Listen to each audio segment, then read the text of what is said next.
kú kalẹ̀. Mo kí gbogbo aráalé, mo kí gbogbo aráàlú o, mo kí gbogbo ọmọ káàárọ̀ oòjíire.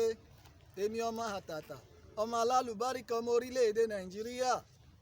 Oníkòyí arọ ni ògbélé, Oníkòyí ò sinmi ogun lílọ. Iyeke Igede ọmọ gbọ̀ǹkà, ogun ló ka yín mọ́gbó lẹ́fi dára igbó. Ogun ka yín mọ́dàn ẹ̀dèrò ọ̀dàn, ogun ka yín mọ́mọ́ kìtì ẹ̀dọ́lú èsùn.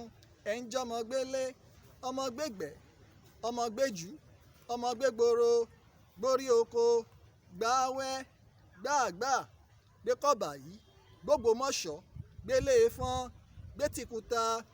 Ojoojúmọ́ náà ni ogun jíjà fún Oníkòyí. Èdùmàrè bá wa dá Oníkòyí sí. Àmì o.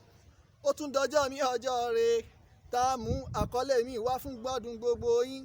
Mo wí pé ẹ jẹ́ káre èlé ilé làmí ń lọ. Àgbẹ̀ kan ò roko kò gbàgbé ilé.